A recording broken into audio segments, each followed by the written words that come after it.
The dusk over Willow Creek settled slowly, stretching long shadows across the valley as the final strands of daylight slipped behind the jagged horizon.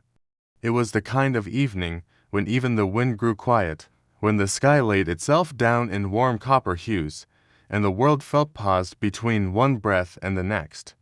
The ranchers had finished their day's work. Horses were stabled, chimneys let out thin trails of smoke.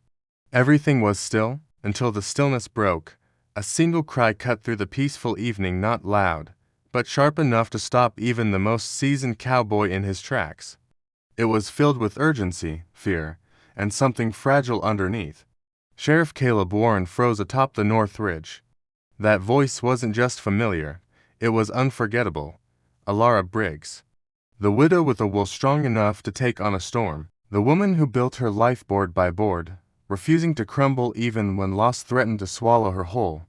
The same woman who had pushed Caleb away time after time, insisting she didn't need anyone, especially him. Caleb's heart hammered once. Like a command, he nudged his horse with urgency. "Hang tight, Alara, I'm coming."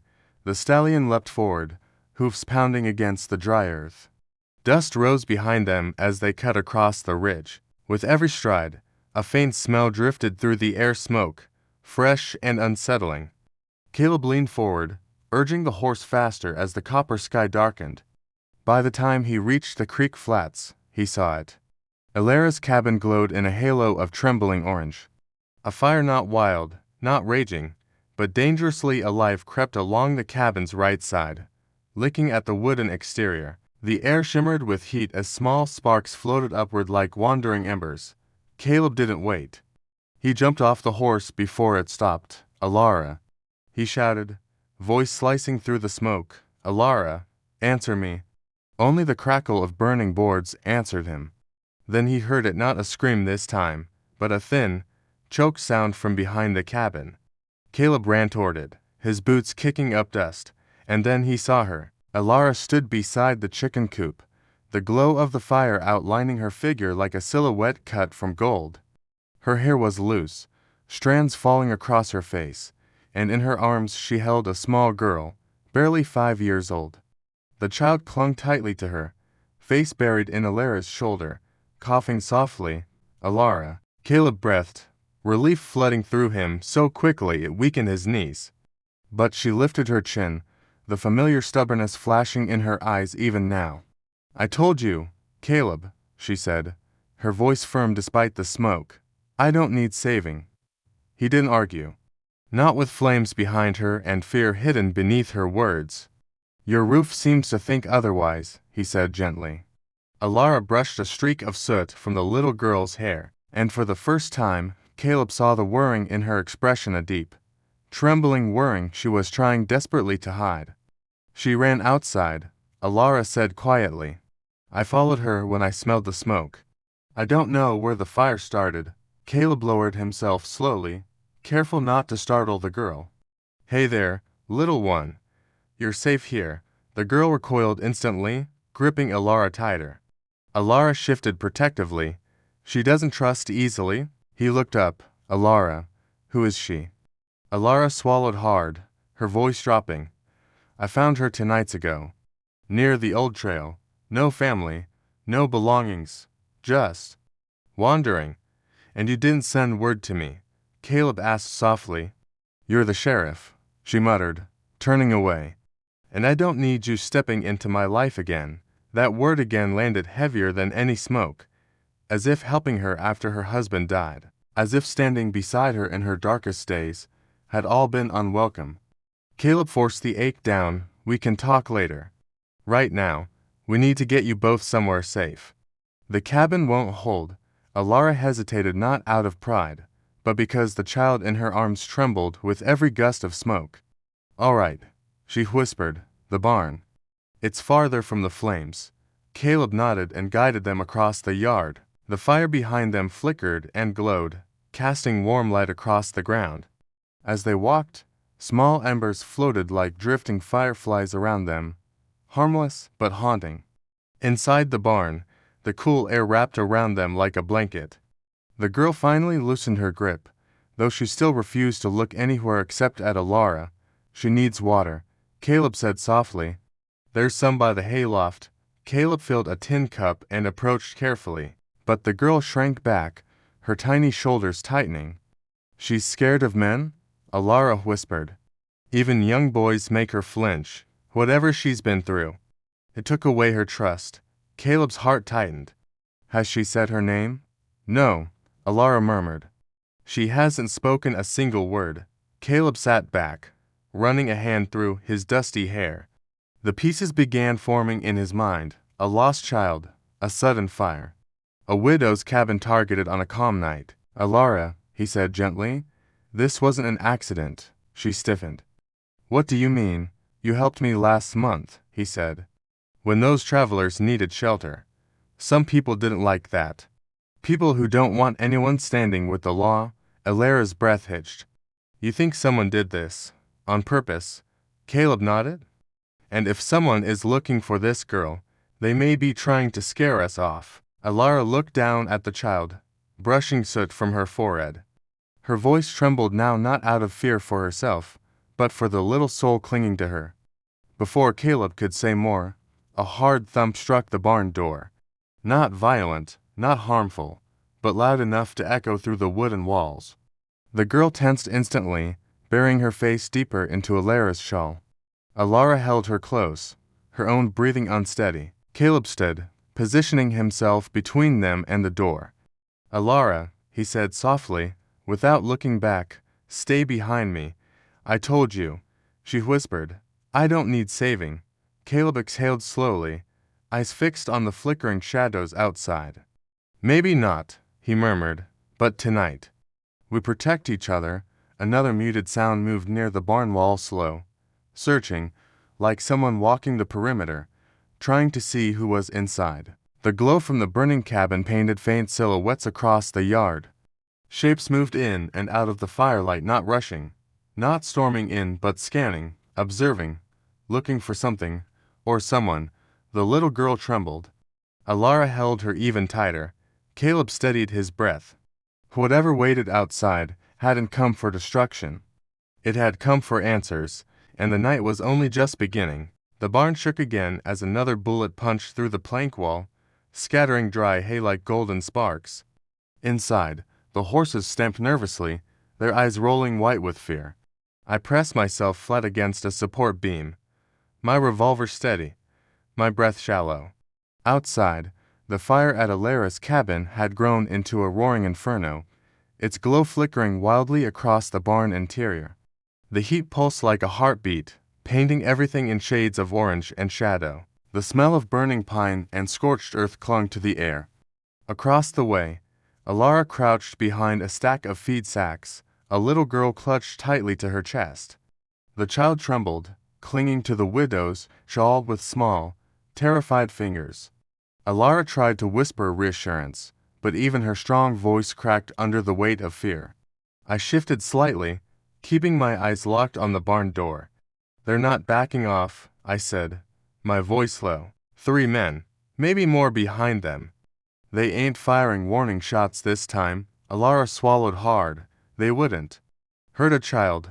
I glanced over, the truth a bitter taste in my mouth. Black Hollow boys don't leave witnesses. Her face paled.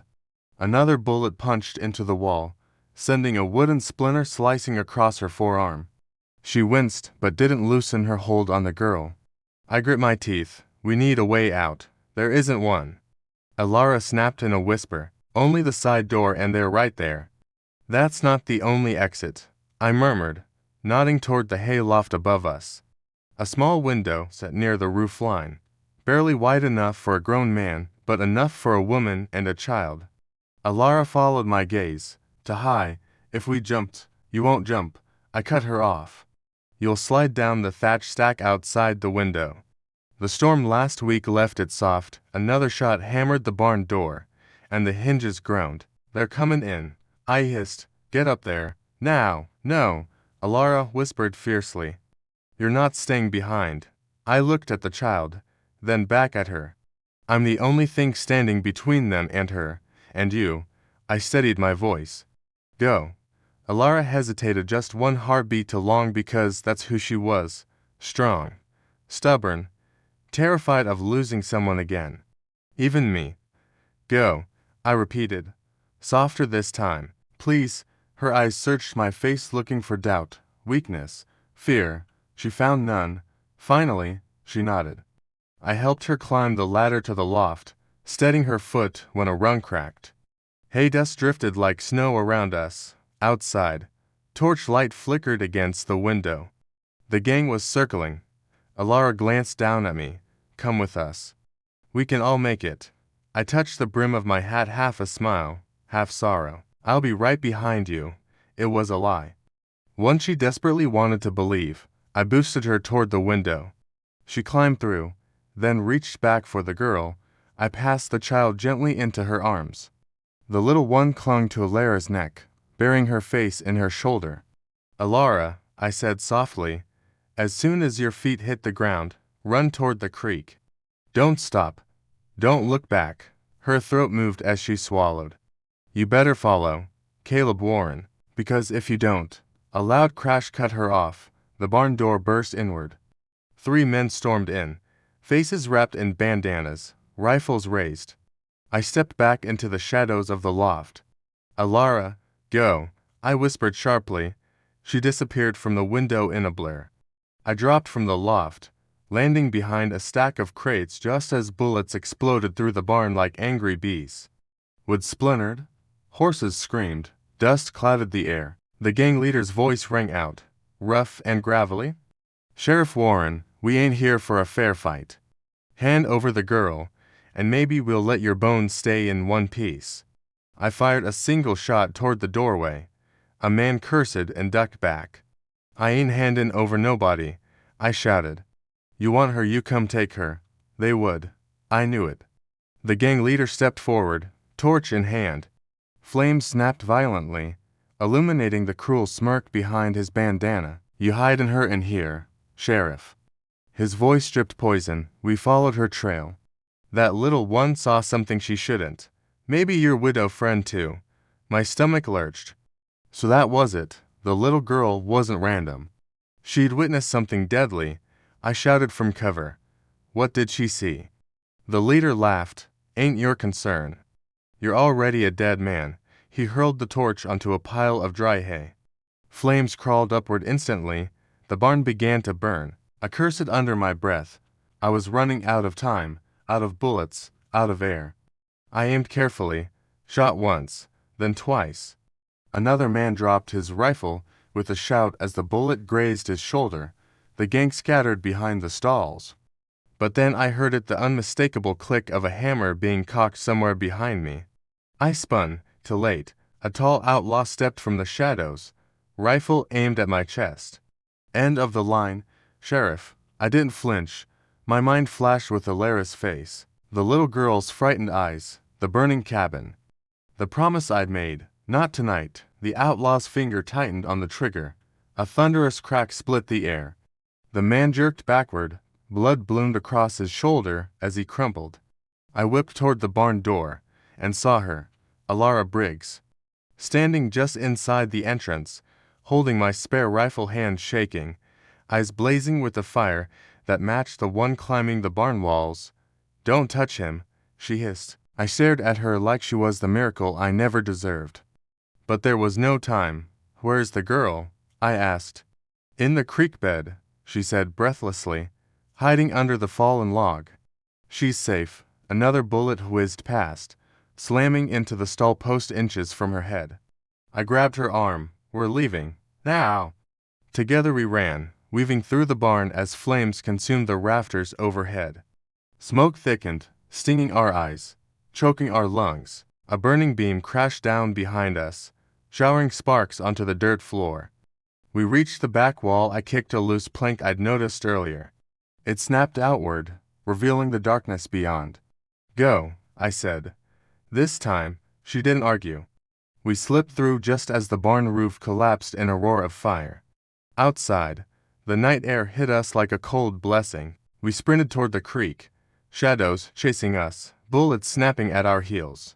Down the slope, through the cattails, into the shallow gully. Alara dropped to her knees beside the fallen log, her hands trembling as she reached underneath. The little girl crawled out, eyes wide, soot streaking her cheeks. Alara gathered her close. I knelt, checking the ridge behind us. Torches bobbed in the distance. The gang wasn't giving up. I turned to Alara. They know she saw something. They won't stop. Alara held the child tighter. Then we run. My gaze hardened. No, we don't run. Alara met my eyes, fear, anger, and something deeper flickering inside her. What do we do? She whispered.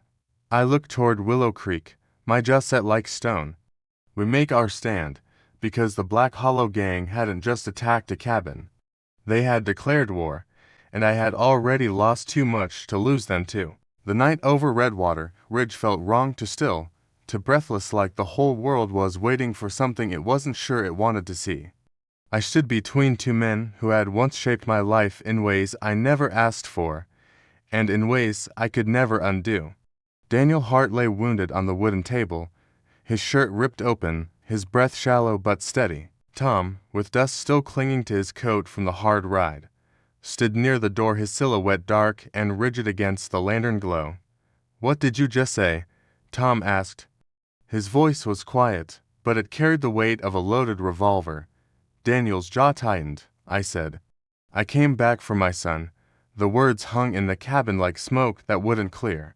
I felt my legs weaken. I had to brace myself against the wall. I wasn't ready for this. I wasn't prepared. I had spent 3 years trying to bury this truth beneath chores, seasons, and quiet Sundays. Tom's gaze wasn't on Daniel. It was on me. Is it true? He whispered. Mara, did you know? My lips parted but no words came out. And in that silence, the truth answered for me. Tom removed his hat slowly, like a man grieving before the funeral has even started. All those times I asked, he said. All those nights I wondered why Elias had your eyes, but not mine. He turned toward Daniel, frustration flashing. Why'd you come now, after all these years? To tear everything apart. Daniel pushed himself up on his elbows, wincing. I didn't choose to leave. Mar knows why. My breath caught, because I did know. 3 years ago, Daniel had been hunted, not for a crime he committed, but for refusing to join the men who did. He ran to save both of us, and I stayed behind to save our child.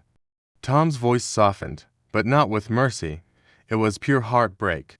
So, you left her alone, pregnant, scared, and I picked up the pieces.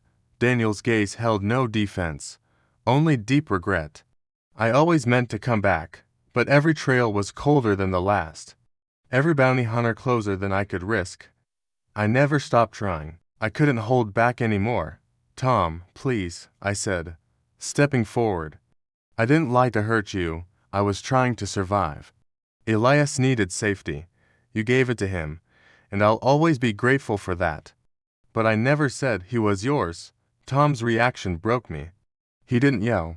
He didn't call me names. He didn't accuse. He simply stepped back like the floor beneath him had cracked open. I know, he whispered, but I hoped. His eyes glistened not with tears he'd let fall, but with ones he'd swallow until they burned. A long silence wrapped the room, heavy as thunder clouds. Daniel cleared his throat. I didn't come to take him away. I just want to see him, talk to him, know him. His voice cracked on the last word. I pressed my fingers to my lips. Daniel wasn't teabagging, he never begged, but something in his voice sounded like a man already on his knees. Tom shook his head slowly. You think you can explain 3 years of absence to a 6-year-old boy with one conversation? Maybe not, Daniel said, but if I don't try, I'll regret it for the rest of my life. The wind outside picked up, rattling the shutters. It was the kind of wind that reminded you how small you were compared to the land, that life out here was fragile, and love was a risk no one fully survived. A small voice drifted from behind the curtain near the bed. Mama. I spun around. Elias stood there rubbing his eyes, a blanket trailing behind him. His hair was messy, his cheeks warm from sleep. He looked so small, so innocent, so unaware of the storm swirling around him. Come here, sweetheart, I whispered. He padded over, and I lifted him into my arms, holding him tightly. He noticed Daniel first. "Who's that man?" Elias asked quietly. My heart felt like it might split. I looked at Daniel. His eyes were already shining, fighting to stay steady. Tom swallowed hard. "Elias, that's someone who knew your mama a long time ago." Daniel's voice trembled. "Hi, kid." He managed a tiny smile. "You're taller than I imagined." Elias just blinked. "Do I know you?" Daniel wanted to answer. He wanted to say, "I held you the day you were born. I whispered promises into your tiny fist. I prayed every night that I'd get back to you." But he didn't. Instead, he said softly, "No, son, but I know you. And I've waited a long time to see you." Tom closed his eyes, as if that line had struck him deeper than a bullet. Elias looked up at me. "Mama, why is he sad?" I pressed my lips to the boy's forehead. "Because he's been alone for a long time." Daniel lowered his gaze, his shoulders shaking. Suddenly, Tom walked to the door and opened it. Cold night air swept in. "Tom," I whispered. He held up a hand. "I need a minute. Before I do or say something I can't take back." He stood on the porch, staring into the dark. I watched him through the doorway, his silhouette strong, stubborn, and hurting. I had seen Tom brave storms, chase outlaws, break wild horses. But I had never seen him look defeated.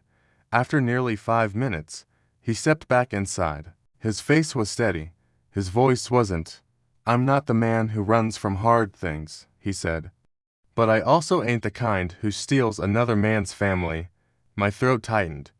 "Tom, you didn't steal anything.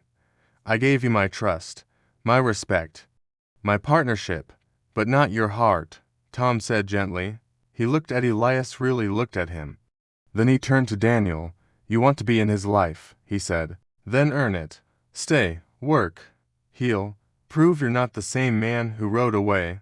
Daniel nodded slow, humbled, grateful. "I will." Tom exhaled deeply. "I'll still be here." Elias needs more than one kind of man in his life. And I won't stop being the one who raises him. Daniel's eyes softened. "I'm not here to replace you, and I'm not trying to erase you," Tom answered. For the first time, the tension broke. Not with forgiveness, not with friendship, but with understanding. Hours later, the three of us sat outside the cabin as the first gray line of morning crept over the ridge. Elias slept inside, peaceful. Tom sat on the steps, his revolver holstered, his hat in his hands. Daniel leaned against the porch post, bandaged and exhausted but alive. I stood between them, no longer afraid of the storm, because it had already passed. "What now?" Daniel asked quietly. I looked at both men, the past and the present. The father of my child and the man who raised him. Two kinds of love, not enemies, but pieces of the same hard life. "Now," I said softly, "we raise him together." The sun broke over the horizon, painting the valley gold. For the first time in years, the truth felt like light instead of loss. And Redwater Ridge finally exhaled. Thank you for watching. If this story moved you, please consider liking this video and subscribing for more tales from the heart of the frontier. We'll see you in the next one.